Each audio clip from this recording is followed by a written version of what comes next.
नमस्कार। प्रस्तुत है शरत चंद्र चट्टोपाध्याय जी के द्वारा लिखी हुई कहानी अंधेरे में उजाला।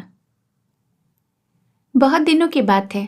सत्येंद्र चौधरी जमींदार का लड़का बीए पास करके घर लौटा तो उसकी माँ बोली, लड़की साक्षात लक्ष्मी है, बेटा बात सुन, एक बार देखा। सत्येंद्र ने सिर हिलाकर कहा, नहीं माँ, अभी मुझसे किसी तरह नहीं होगा, इससे मैं पास न हो सकूंगा। क्यों ना हो सकेगा? बहू रहेगी मेरे पास, तू पढ़ेगा लिखेगा कलकत्ते में, पास होने में तुझे क्या बाधा होगी, मैं तो सोच नहीं पाती सत्तू। नहीं माँ, बहुत सुविधाजनक नहीं होता, अभी मेरे पास समय नहीं है, इत्यादि कहता कहता सत्य बाहर जाने लगा। माँ बोली, जा मत, ठहर, एक और बात है। थोड़ा रुक कर बोली, मैंने वचन दे दिया है बेटा, मेरा मान नहीं रखेगा? सत्य लौटकर खड़ा हो असंतुष्ट होकर बोला, बिना पूछे वचन क्यों दे दिया? लड़के की बात सुनकर मां के हृदय को दुख हुआ। बोली, वो मुझसे अपराध हो गया बेटा, परंतु तुझे मां की बात तो रखनी ही होगी ना। इसके अतिरिक्त विधवा की लड़की बड़ी दुखी है, बात सुन सत्य, राजी हो जा। अच्छा, मैं फिर बताऊंगा, कहकर वह बाहर चला गया। मां बहुत देर तक चुपचाप खड़ी सोचती रही। यह उनके एकमात्र संतान है। 7-8 वर्ष हुए पति का स्वर्गवास हो गया, तब से विधवा स्वयं ही नायब गुमाश्तों की सहायता से बड़ी जमींदारी का शासन करती आ रही हैं। लड़का कलकत्ते में रहकर कॉलेज में पढ़ता है। जमींदारी गृहस्थी का कोई समाचार भी उसे रोक नहीं पाता। माता ने मन ही मन सोच रखा था, लड़के के वकालत पास कर लेने पर वह उसका विवाह करेगी एवं पुत्र और पुत्रवधू के हाथ में जमींदारी और गृहस्थी का संपूर्ण भार देकर निश्चिंत हो जाएगी। इसके पूर्व लड़के को गृहस्थ बनाकर वे उसकी उच्च शिक्षा में बाधा नहीं बनेंगी। परंतु बात कुछ और ही बदल गई। पति की मृत्यु के पश्चात इस घर में इतने दिनों तक कोई काजकर्म नहीं हुआ। उस दिन किसी एक व्रत के उपलक्ष्य में सारे गांव को न्योता दे दिया। स्वर्गवासी अतुल मुखर्जी की दरिद्र विधवा 11 वर्ष की लड़की को लेकर निमंत्रण रखने आई थी। वह लड़की उन्हें बहुत पसंद आ गई। केवल यह लड़की अत्यंत सुंदरी हो सो नहीं, इतनी सी ही उम्र में लड़की अशेष गुणवती है, यह भी उन्होंने 2-4 बातें करके ही समझ लिया था। माँ मन ही मन बोली, अच्छा पहले तो लड़की दिखाऊंगी, तब फिर कैसे पसंद नहीं आएगी वो देखते हैं।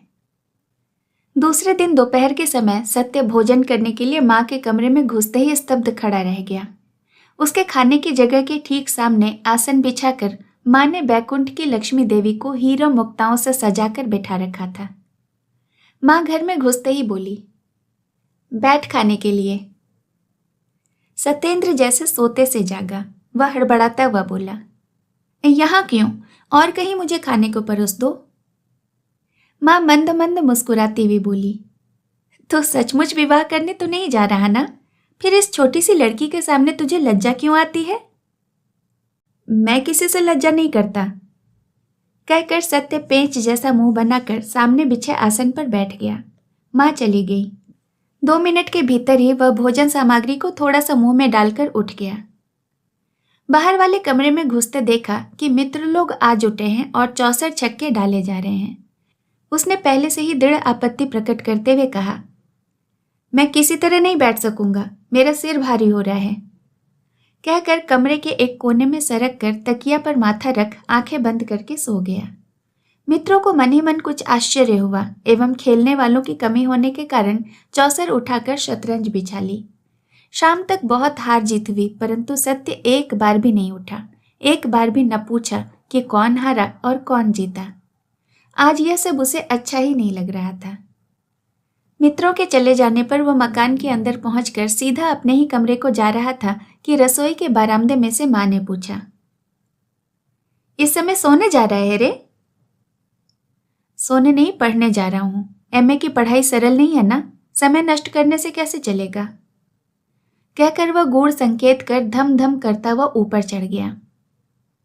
आधा घंटा बीत गया, उसने एक पंक्ति भी नहीं पढ़ी। टेबल के ऊपर पुस्तक खुली पड़ी थी। कुर्सी को हिलाता हुआ ऊपर की ओर मुंह किए वह छत की कड़ियों को गिन रहा था। तभी अचानक ध्यान भंग हो गया।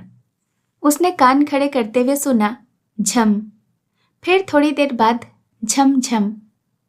सत्य ने सीधे उठकर बैठते हुए देखा कि वही सिर से पांव तक गहने पहने हुए लक्ष्मी देवी जैसी लड़की धीरे धीरे पास आकर खड़ी हो गई। सत्य टकटकी लगाए देखता रहा। लड़की ने कोमल कंठ से कहा, मां ने आपकी राय पूछी है। सत्य ने क्षण भर मौन रहकर प्रश्न किया, किसकी मां? लड़की ने कहा, मेरी मां। सत्य उसी समय प्रत्युत्तर नहीं ढूंढ सका, क्षण भर बाद बोला, मेरी मां से पूछते ही पता चल जाएगा। लड़की लौटी जा रही थी। सत्य ने अचानक प्रश्न कर डाला, तुम्हारा नाम क्या है? मेरा नाम राधा रानी है, कहकर वह चली गई। किसी प्रकार राधा रानी से जबरदस्ती ध्यान भुलाकर सत्य एमए पास करने कलकत्ता चला आया है। विश्वविद्यालय की समस्त परीक्षाओं में उत्तीर्ण न होने तक किसी भी प्रकार नहीं, बहुत संभव है बाद में भी नहीं, वह विवाह नहीं करेगा। कारण गृहस्थी में पड़ जाने से मनुष्य का आत्मसंभ्रम नष्ट हो जाता है, इत्यादि इत्यादि। तो भी रह रहकर उसका संपूर्ण मन जाने कैसा हो उठता था। कहीं कोई भी नारी मूर्ति देखते ही एक अन्य छोटा सा मुख उसके ही पास प्रकट होकर उसको ढकता हुआ अकेला विराजमान हो उठता है। सत्य किसी भी प्रकार उस लक्ष्मी प्रतिमा को नहीं भूल पाता। सदैव से वह नारी के प्रति उदासीन रहा है। अचानक आज यह उसे क्या हो गया कि राह घाट में कहीं भी एक विशेष उम्र की लड़की को देखते ही उसे अच्छी तरह देखने की इच्छा हो उठती है। हजार चेष्टाएं करने पर भी जैसे वह किसी प्रकार आंखें हटा ही नहीं पाता। देखते देखते अचानक शायद अत्यंत लज्जित होकर संपूर्ण शरीर बार बार सिहर उठता है और वह उसी समय किसी भी एक रास्ते को पकड़कर शीघ्रतापूर्वक खिसक जाता है। सत्य को तैरकर स्नान करना बहुत अच्छा लगता था। उसके चोर बागान वाले निवास से गंगा नदी दूर नहीं है। प्रायः ही वह जगन्नाथ घाट पर स्नान करने के लिए आता। आज पूर्णिमा है। घाट पर खूब भीड़ हो गई है। गंगा तट पर आकर वह जिस उड़िया ब्राह्मण को सूखे कपड़ों की जिम्मेदारी सौंपकर पानी में घुसता है, उसी की ओर चले आते हुए एक जगह बाधा पाकर रुककर देखा कि 4-5 लोग एक ओर देख रहे हैं। सत्य उन लोगों की दृष्टि का अनुसरण करके देखते हुए आश्चर्य से स्तब्ध रह गया। उसके मन को लगा एक साथ इतना रूप उसने कभी किसी स्त्री शरीर में नहीं देखा। लड़की की उम्र 18-19 से अधिक नहीं थी। पहनावे में सीधी साधी काली पाल की धोती, संपूर्ण शरीर आभूषणहीन, घुटनों के बल बैठी हुई, मस्तक पर चंदन की छाप लगवा रही थी एवं उसी का एक परिचित पंडा एकाग्रचित से सुंदरी के कपोल और नाक पर चंदन की रेखा खींच रहा था। सत्य पास जाकर खड़ा हो गया। पंडा सत्य से यथेष्ट दक्षिणा पाया करता था। इसी से उसने रूपसी के चंद्रमुख की खातिरदारी त्याग करके हाथ के छापे रखते हुए बड़े बाबू के सूखे वस्त्रों के लिए हाथ बढ़ा दिया। दोनों की आंखें चार हुई। सत्य झटपट कपड़े को पंडे के हाथ में देकर शीघ्रतापूर्वक सीढ़ियां पार करके पानी में घुस गया। मगर आज उससे लहरें नहीं काटी जा सकी। किसी प्रकार स्नान पूरा करके जब वह वस्त्र बदलने के लिए ऊपर आया, तब तक वह असामान्य रूप सी चली गई थी। उस दिन उसका मन दिन भर गंगा गंगा करने लगा एवं दूसरे दिन अच्छी तरह सवेरा होने से पहले ही माँ गंगा ने उसे ऐसी जोर से खींचा कि वह विलंब न करके खूंटी से एक वस्त्र खींचकर गंगा यात्रा को चल दिया। घाट पर आकर देखा अपरिचिता रूपसी अभी अभी स्नान करके ऊपर आई है और पहले दिन की भांति आज भी ललाट को चित्रित करा रही है। आज भी चारों आंखें मिली। आज भी उसके सर्वांग में बिजली दौड़ गई और वह किसी प्रकार कपड़े छोड़कर शीघ्रतापूर्वक चल दिया। रमणी प्रतिदिन बहुत अंधेरे ही गंगा स्नान करने आती है, सत्य यह जान गया। इतने दिनों जो दोनों का साक्षात्कार नहीं हुआ, उसका एकमात्र कारण यह है कि पहले सत्य स्वयं ही बहुत अबेर करके स्नान करने आता था। जाह्नवी तट पर ऊपर ही ऊपर आज 7 दिनों से दोनों की 4 आंखें मिल रही हैं, परंतु मुंह से बात नहीं निकलती। शायद उसकी आवश्यकता भी नहीं थी, कारण जिस जगह आंखों की बातें होती है उस जगह मुंह की बात को चुप ही रहना पड़ता है। अपरिचिता रूपसी जो भी हो, उसने आंखों से बात करते हुए शिक्षा दी है एवं उस विद्या के पारदर्शी सत्य के अंतर्यामी ने भीतर हृदय में उसे अनुभव कर लिया है। उस दिन स्नान करके वह कुछ अन्यमनस्की की भांति लौट रहा था। अचानक उसके कानों में पड़ा, एक बात सुनिए। मुंह उठाकर देखा, रेलवे लाइन के पास उस पार वही रमणी खड़ी है। उसके बाईं बगल में जलपूर्ण छोटा सा पीतल का कलश और दाहिने हाथ में गीला कपड़ा है। उसने सिर झुकाकर इशारे से बुलाया। सत्य इधर उधर देखकर पास जाकर खड़ा हो गया। उसने उत्सुक नेत्रों से देखते हुए कोमल कंठ से कहा, मेरी नौकरानी आज नहीं आई है, दया करके मुझे कुछ आगे तक पहुंचा दे तो बहुत अच्छा हो। और दिन वह दासी को साथ लेकर आती थी, आज अकेली है। सत्य के मन में दुविधा होने लगी। यह काम अच्छा नहीं है, मन को एक बार ऐसा भी लगा, परंतु वह ना नहीं कह सका। रमणी उसके मन के भाव का अनुमान कर कुछ हंस गई। इस हंसी को जो जानता है उसके लिए संसार में कुछ भी अप्राप्य नहीं है। सत्य ने तुरंत ही चलिए कहकर उसका अनुसरण किया। 2-4 कदम आगे बढ़कर रमणी ने फिर बात की। दासी बीमार है, वह आ नहीं सकती, परंतु मैं भी गंगा स्नान किए बिना नहीं रह सकती। आपको भी देखती हूं कि यही बुरी आदत है। सत्य ने आहिस्ता से उत्तर दिया, जी हाँ, मैं भी प्रायः गंगा स्नान करता हूं। यहां आप कहाँ रहते हैं? चोर बागान में मेरा घर है। मेरा घर जोड़ा साकू में है। आप मुझे पथरिया घाट के मोड़ पर पहुंचाकर बड़ी सड़क से चले जाइएगा। ठीक है। बहुत देर तक और कोई बात नहीं हुई। चीतपुर के रास्ते पर आकर रमणी मुड़कर खड़ी होती हुई और फिर वैसे ही हंसी हंसकर बोली, पास ही हम लोगों का मकान है, अब मैं चली जाऊंगी, नमस्कार। नमस्कार कहकर सत्य गर्दन झुकाए और झटपट चला गया। उस दिन भी उसकी छाती के भीतर न जाने क्या होता रहा, यह कहकर बताना असाध्य है। जवानी में कामदेव के पुष्पवाण का आघात जिन्हें सहना पड़ा है, केवल उन्हीं को अनुमान हो सकेगा। केवल वही समझ सकेंगे कि उस दिन क्या हुआ। सब लोग न समझ सकेंगे। किस उन्माद के नशे में डूबकर जल, स्थल, आकाश, वायु सब रंगीन दिखाई देने लगे। समस्त चैतन्य जगत किस तरह चेतना खो बैठा है। एक मुखड़ा प्राणहीन चुंबक शलाका की भांति केवल इसी ओर झुककर पड़े रहने के लिए प्रति क्षण उन्मुख बना रहा। दूसरे दिन सवेरे सत्य ने जगकर उठते हुए देखा कि धूप निकल आई है। एक पीड़ा की लहर उसके कंठ को आलोकित करती हुई जम गई। उसने निश्चित रूप से समझा कि आज का दिन तो एकदम व्यर्थ हो गया है। नौकर सामने से जा रहा था। उसे बुरी तरह धमकाते हुए उसने कहा, हरामजादे, इतनी देर हो गई, तू मुझे हिला भी नहीं सकता था। जा, तुझ पर 1 रुपया जुर्माना किया। वह बेचारा हतबुद्धि होकर देखता रहा। सत्य दूसरा कपड़ा लिए बिना नाराज मुंह से घर से निकलकर बाहर चल दिया। सड़क पर आकर किराए की गाड़ी की एवं गाड़ीवान को पथरिया घाट के भीतर से होकर चलने का हुक्म देकर रास्ते के दोनों ओर प्राणपण से आंखें बिछा रखी, परंतु गंगा तट पर आकर घाट की ओर देखते ही उसका संपूर्ण क्षोभ जैसे ठंडा हो गया। अपितु मन को लगा जैसे अचानक ही मार्ग पर पड़े हुए किसी अमूल्य रत्न को उठा लिया हो।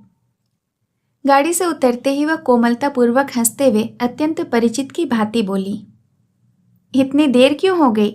मैं आधे घंटे से खड़ी हूं। जाइए, जल्दी नहा लीजिए, आज भी मेरी दासी नहीं आई है। 1 मिनट सब्र कीजिए, कहकर सत्य शीघ्रतापूर्वक जल में जा घुसा। तैरना उसका न जाने कहाँ गया। वह किसी प्रकार शरीर को 2-3 डुबकी देकर लौट आया और बोला, मेरी गाड़ी कहाँ गई? रमणी ने कहा, मैंने उसे भाड़ा देकर विदा कर दिया। आपने भाड़ा दिया? दे ही दिया, चलिए, कहकर फिर एक भुवन मोहिनी हंसी हंसकर वह आगे बढ़ चली। सत्य एकदम मर गया कि चाहे वह निरीहता हो चाहे अनभिज्ञता हो, एक बार में ही संदेह हो जाता है। पर यह सब क्या है? रास्ते में चलते चलते रमणी ने कहा, कहाँ घर बताया था? चोर बागान में?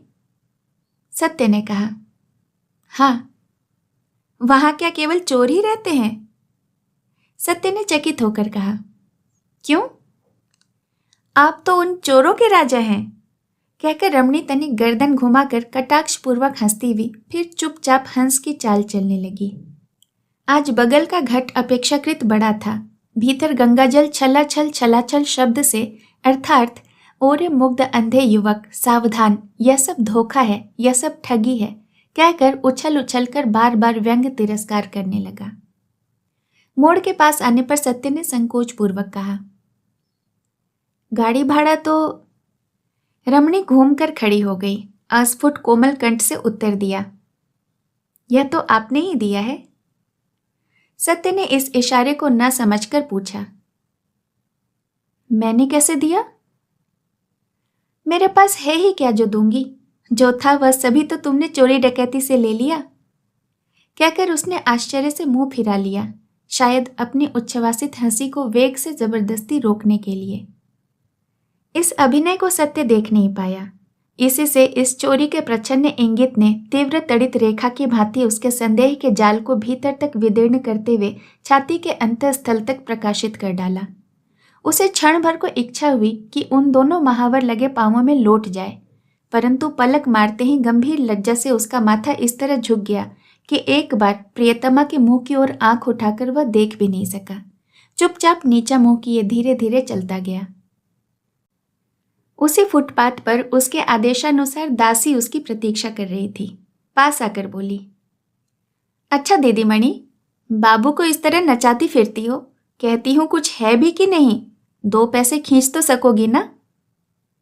रमणी हंसकर बोली, सो तो नहीं जानती, परंतु बेवकूफ लोगों की नाक में रस्सी डालकर घुमाने में मुझे बहुत अच्छा लगता है। दासी भी कुछ देर तक हंसकर बोली, यह तो तुम ही कर सकती हो, परंतु दीदी मणि जो भी कहो, देखने में बिल्कुल राजकुमार है, जैसी आंखें वैसा ही मुंह और वैसा ही रंग भी।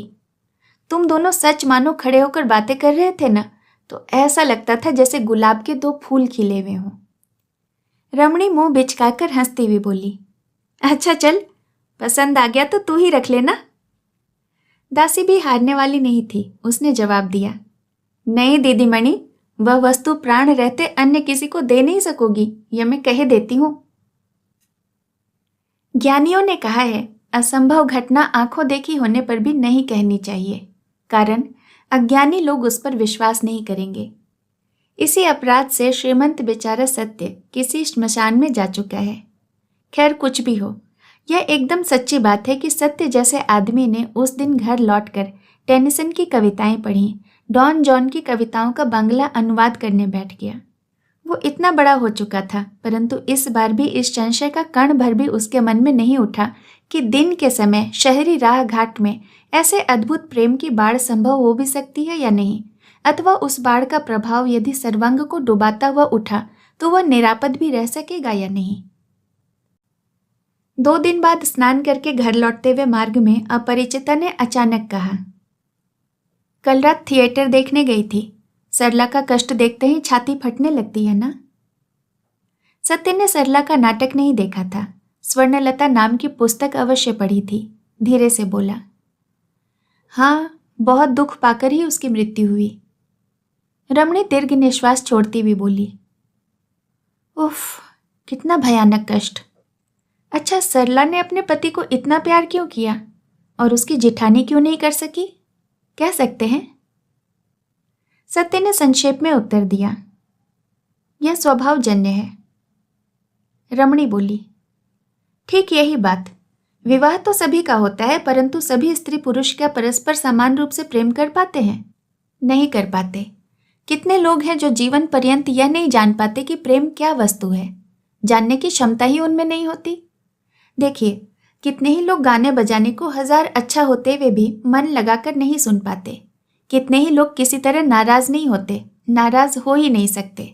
लोग उनकी बहुत गुण गाते हैं, परंतु मेरी तो निंदा करने की इच्छा होती है। सत्य ने हंसते हुए कहा, क्यों?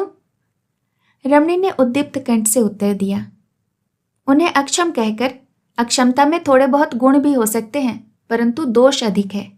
यही जैसे सरला का जेठ स्त्री के इतने बड़े अत्याचार पर भी उससे नाराज नहीं होता। सत्य चुप बना रहा। उसने फिर कहा, और उसकी स्त्री, यह प्रमदा भी कितनी शैतान औरत है, मैं होती तो राक्षसी का गला दबा देती। सत्य ने हंसते हुए कहा, होती किस तरह? प्रमदा नामक सचमुच कोई स्त्री थी ही नहीं, केवल कवि की कल्पना। रमणी बीच में ही रुक कर बोली, तो ऐसी कल्पना ही क्यों की गई? अच्छा, सब लोग कहते हैं कि सभी मनुष्य के भीतर भगवान है, आत्मा है, परंतु प्रमदा के चरित्र को देखकर तो ऐसा नहीं लगता कि उसके भीतर भी भगवान थे। तुमसे सत्य कहती हूँ, कहीं भी बड़े बड़े लोगों की पुस्तकें पढ़कर मनुष्य भले बने, मनुष्य को मनुष्य प्यार करे, सो तो नहीं। ऐसी पुस्तकें लिख दी हैं कि पढ़कर मनुष्य पर मनुष्य की घृणा उत्पन्न होती है। विश्वास नहीं होता कि सचमुच ही सब मनुष्य के हृदय में भगवान का निवास होता है। सत्य ने चकित होकर उसके मुंह की ओर देखते हुए कहा, शायद तुम बहुत पुस्तकें पढ़ती हो। रमणी बोली, अंग्रेजी तो नहीं जानती, बांग्ला की जो भी किताबें निकलती हैं सबको पढ़ती हूँ। किसी किसी दिन सारी रात पढ़ती हूँ। यही तो बड़ी सनक है। चलो ना हमारे घर, जितनी पुस्तकें हैं सब दिखाऊंगी। सत्य चौंक उठा।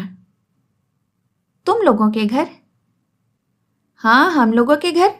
चलो, चलना ही होगा तुम्हें। अचानक सत्य का मुंह पीला पड़ गया। वह भयभीत होकर कह उठा, नहीं नहीं, छी, अच्छा आज रहने दो, फिर कभी। कहकर सत्य कांपते हुए पांवों से शीघ्रतापूर्वक चल दिया। इस अपरिचिता प्रेयसी के प्रति गंभीर श्रद्धा भाव से आज उसका हृदय भर गया। सवेरे के समय स्नान करके सत्य धीरे धीरे घर लौटा। उसकी दृष्टि क्लांत सजल थी। आंखों के पलक उस समय भी गीले थे। आज 4 दिन बीत गए।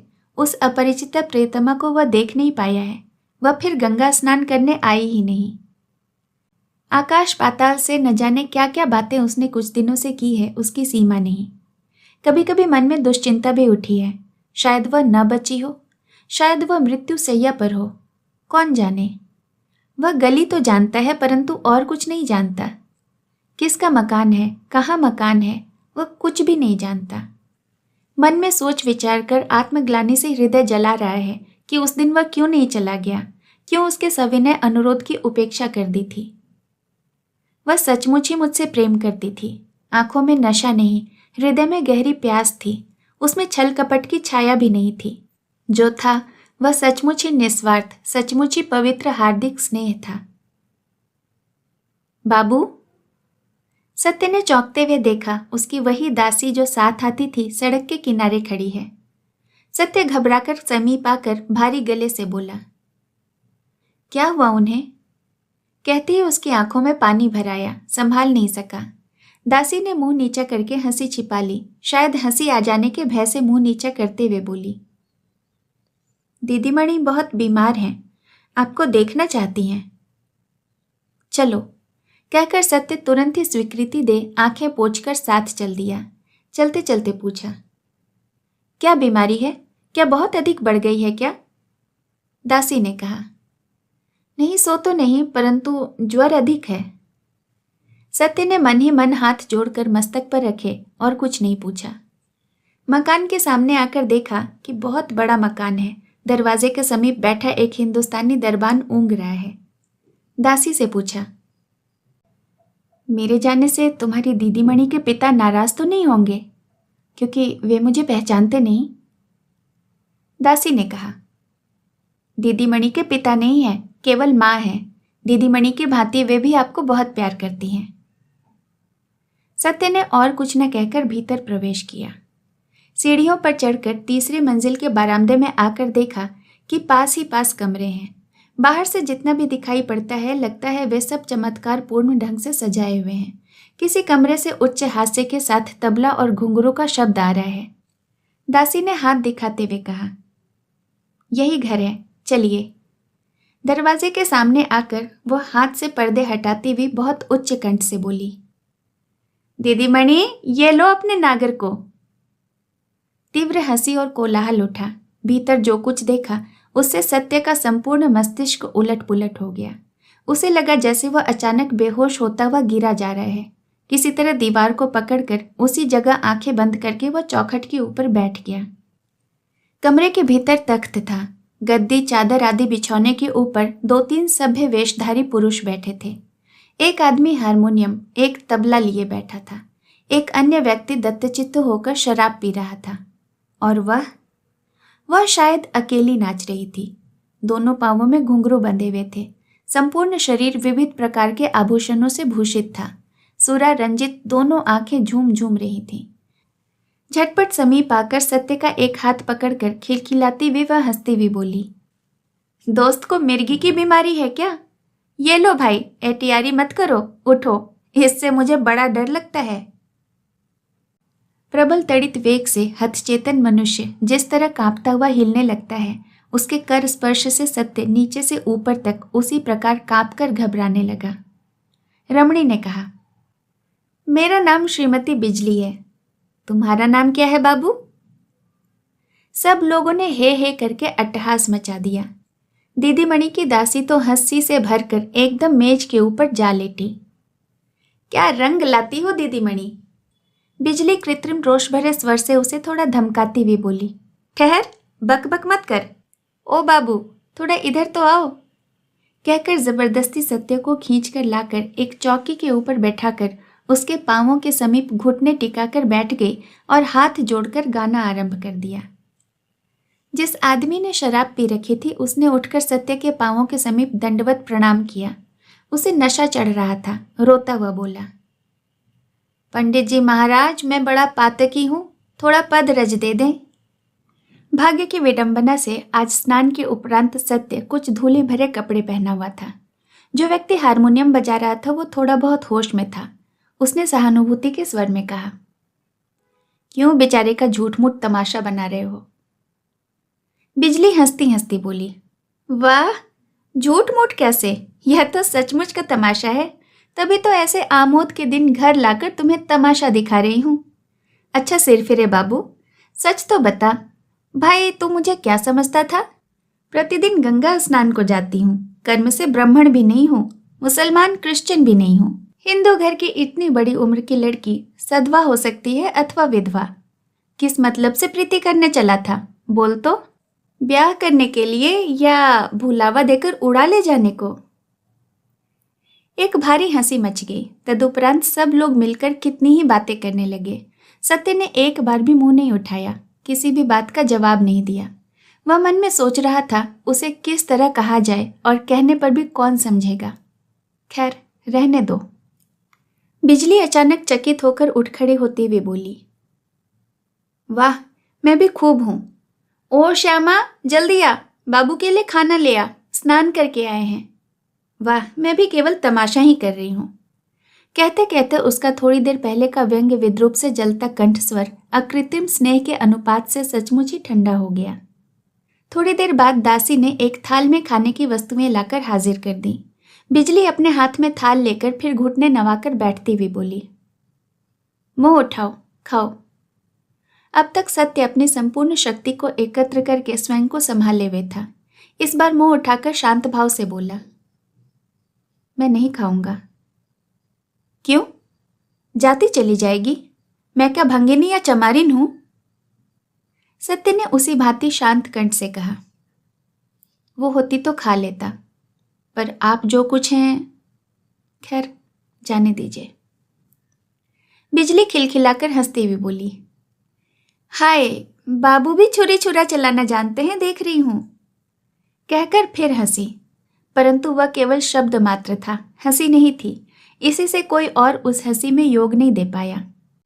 सत्य ने कहा, मेरा नाम सत्य है, बाबू नहीं, और मैंने छुरी छुरा चलाना कभी नहीं सीखा, परंतु अपनी भूल पहचान कर उसे सुधारना सीखा है। बिजली अचानक न जाने क्या बात कहने जा रही थी, परंतु उसे दबाकर बोली, मेरा छुआ नहीं खाओगे? नहीं। बिजली उठ खड़ी हुई। उसके परिहास के स्वर में इस बार तीव्रता मिली हुई थी। जोर देकर बोली, खाओगे, मैं कह देती हूं तुमसे, आज न सही कल, अन्यथा तुम 2 दिन बाद खाओगे। सत्य गर्दन हिलाकर बोला, देखो, भूल सभी से होती है। मेरी भूल कितनी बड़ी थी उसको मैं खूब समझ गया हूं। आपसे भी भूल हो रही है। आज नहीं, कल नहीं, 2 दिन बाद भी नहीं, इस जन्म में भी नहीं, आगामी जन्म में भी नहीं, किसी भी समय आपका छुआ नहीं खाऊंगा। आज्ञा दीजिए, मैं जाऊं, आपके निश्वास से मेरा रक्त सूखा जा रहा है। उसके मुंह पर गंभीर घृणा की ऐसी सुस्पष्ट छाया पड़ी कि वह शराबी की आंखों से भी नहीं छिप सकी। उसने सिर हिलाकर कहा, बिजली बेबी और रसिकेशु रसस्य निवेदन, जाने दो, जाने दो, सवेरे सवेरे ही इसने सारा मजा मिट्टी कर दिया। बिजली ने जवाब नहीं दिया। स्तंभित होकर सत्य के मुंह की ओर देखती हुई खड़ी रही। वास्तव में उससे भयानक भूल हो गई थी। वह तो कल्पना नहीं कर सकती थी कि ऐसा मुंहचोर व्यक्ति इस तरह भी बोल सकेगा। सत्य आसन छोड़कर उठ खड़ा हुआ। बिजली मृदु स्वर में बोली, थोड़ा और बैठो। शराबी सुनते ही चिल्ला उठा, ओहो, पहली चोट में थोड़ा जोर दिखाएगा, जाने दो उसे, डोर ढीली करो, डोर ढीली करो, खुद लौट कर आएगा। सत्य कमरे से बाहर आ गया। बिजली ने पीछे से आकर राह रोकते हुए धीरे धीरे कहा, वे लोग देख लेते, इसी से अन्यथा मैं हाथ जोड़कर कहती हूं, मुझसे बड़ा अपराध हो गया। सत्य दूसरी ओर मुंह करके चुप बना रहा। उसने दोबारा कहा, यह बगल वाला कमरा मेरे पढ़ने लिखने का कमरा है, एक बार देखोगे नहीं? एक बार आओ, मैं माफी चाहती हूं।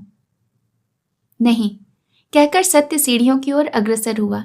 बिजली पीछे पीछे चलती हुई बोली, कल मुलाकात होगी? नहीं। तो क्या कभी मुलाकात नहीं होगी? नहीं।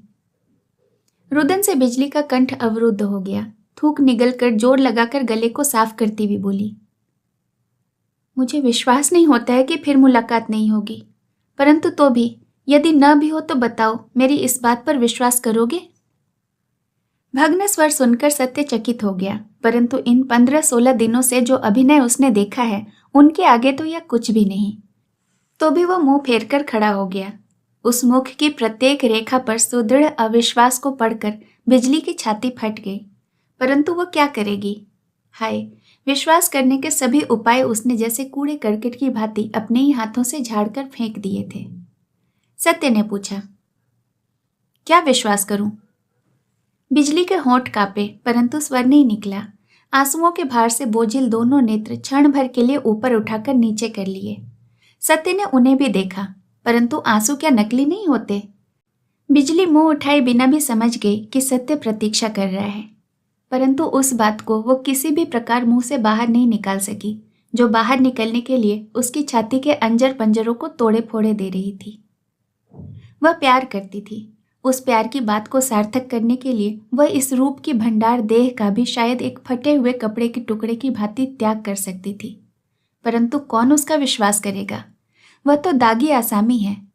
अपराध के 100 करोड़ चिन्ह सर्वांग पर लगाए विचारक के सामने खड़ी होकर आज वह किस प्रकार मुंह पर लाए कि अपराध करना ही उसका पेशा अवश्य है, परंतु इस बार वह निर्दोष है। जितना विलंब होने लगा उतना ही वह समझने लगी कि विचारक उसे फांसी देने का हुक्म दे बैठा है, परंतु किस तरह वह उसे रोकेगी? सत्य अधीर हो उठा था। वह बोला, जा रहा हूं।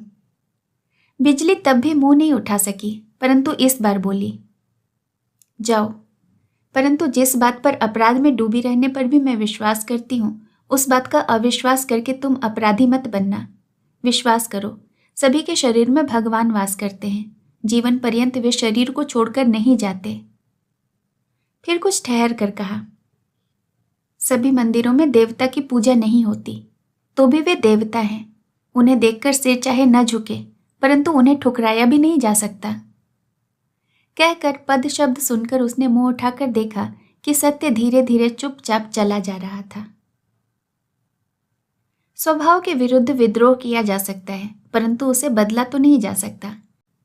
नारी शरीर पर सैकड़ों अत्याचार चल सकते हैं, परंतु नारीत्व को अस्वीकार करने से नहीं चलेगा। बिजली नर्तकी है, तथापि वह नारी भी है। जीवन भर हजारों अपराधों की अपराधिनी रही तो भी उसकी यह देह नारी देह ही तो है।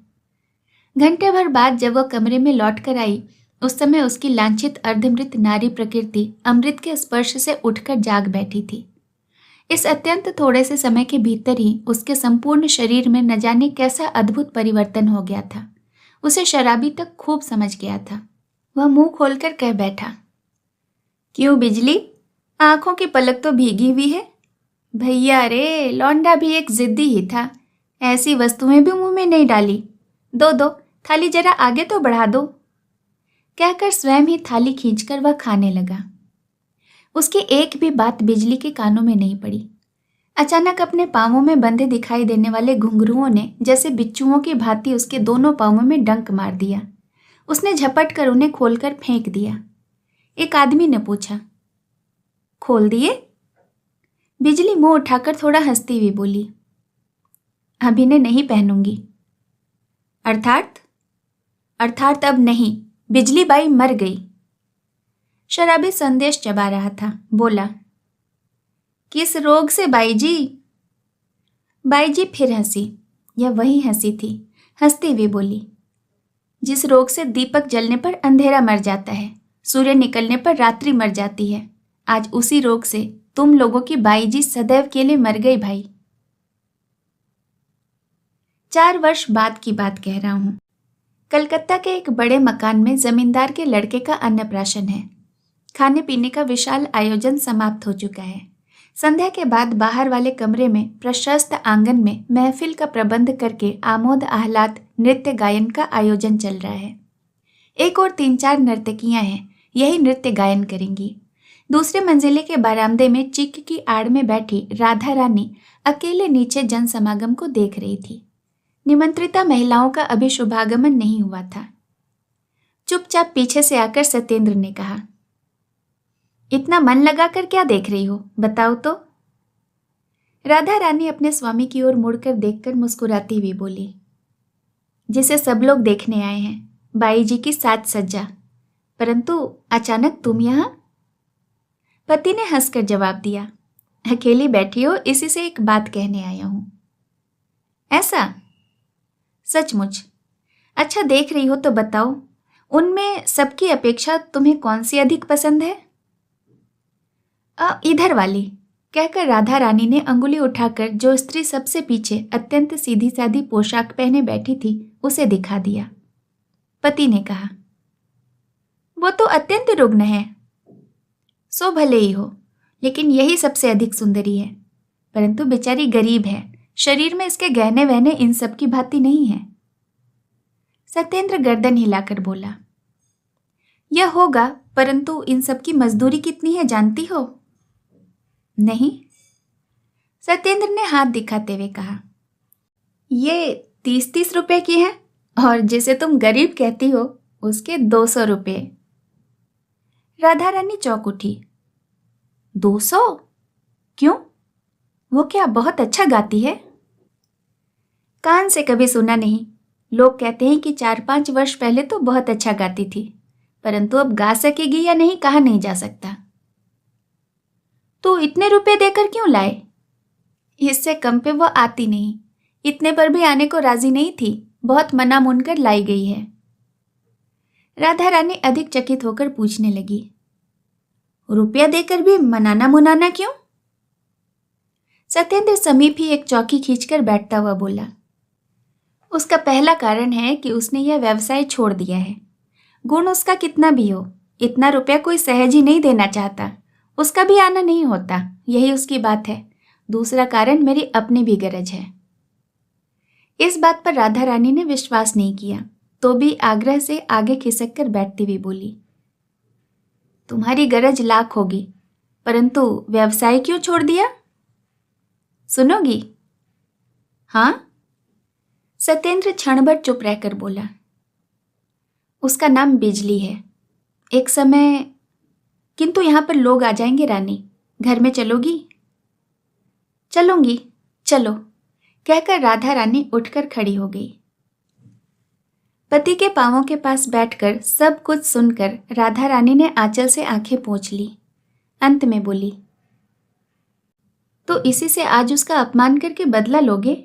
यह बुद्धि तुम्हें किसने दी? इधर सत्येंद्र की आंखें भी शुष्क नहीं थी, बहुत बार गला भी भर आया था।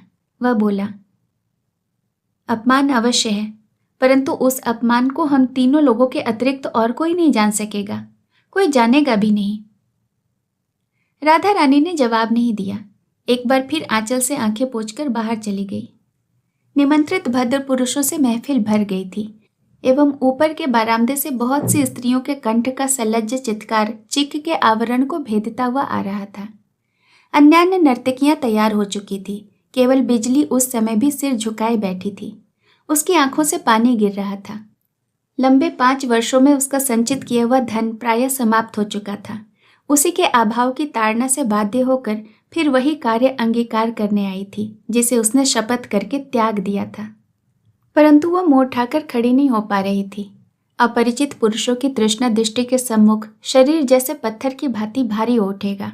पांव इस तरह दोहरे होकर टूट पड़ना चाहेंगे, इसकी वह 2 घंटे पहले तक कल्पना भी नहीं कर सकी थी। माँ जी आपको बुला रही हैं। बिजली ने मुंह उठाकर देखा, पास ही खड़ा हुआ एक 12-13 वर्ष का लड़का।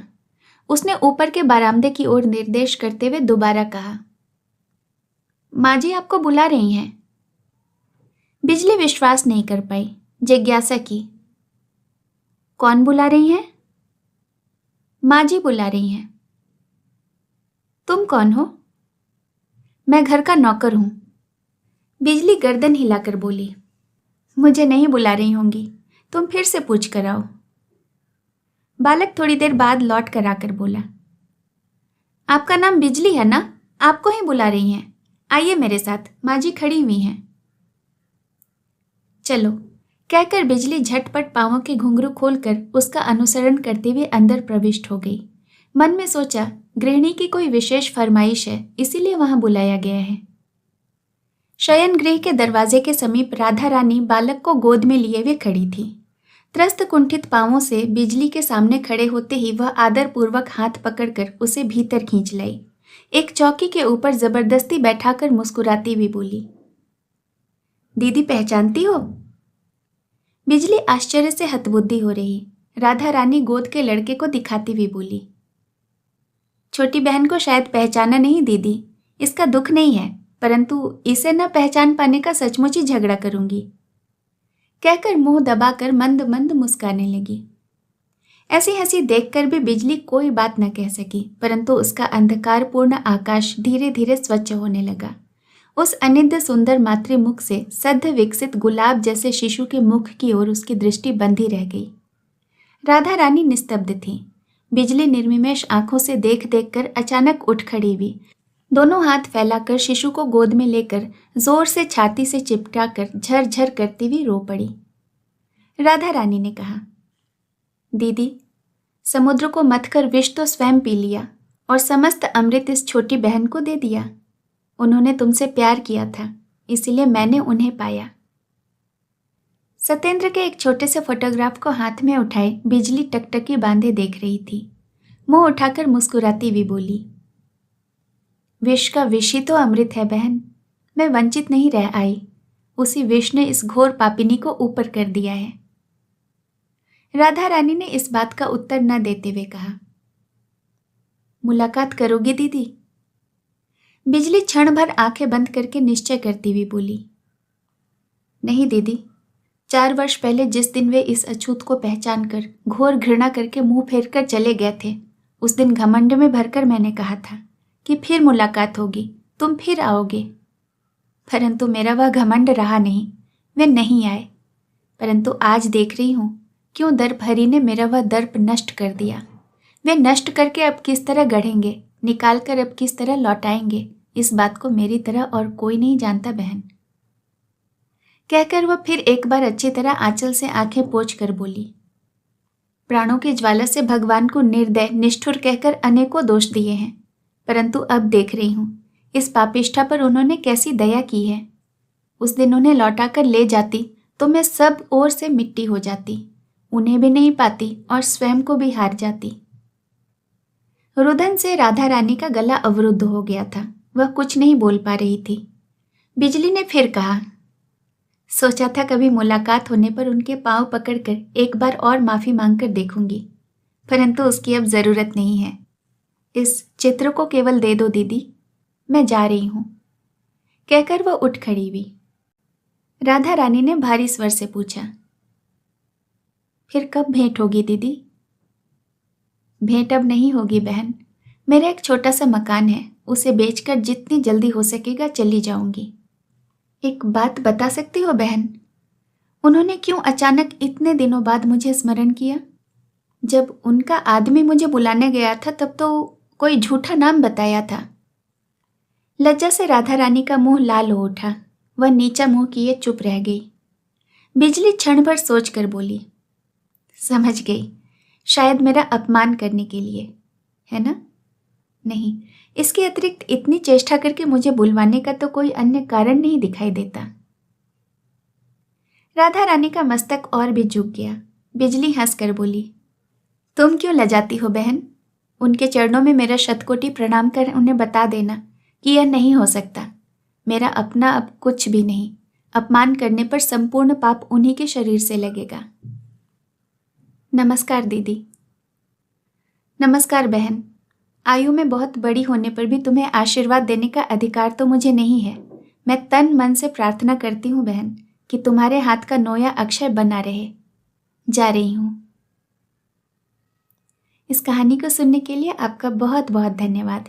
दोस्तों, ऐसी और भी कहानियाँ और उपन्यास सुनने के लिए आप इस चैनल को ज़रूर सब्सक्राइब करें और हाँ, साथ लगे बेल आइकन को भी प्रेस करें ताकि मेरे द्वारा अपलोड की गई कहानियों का नोटिफिकेशन आपको मिलता रहे और कोई भी कहानियाँ आपसे मिस नहीं हो। कहानी अच्छी लगी हो तो एक लाइक ज़रूर कीजिएगा और अपने फीडबैक कमेंट बॉक्स में ज़रूर लिखिएगा। फिर मिलूंगी एक नई कहानी के साथ। नमस्कार।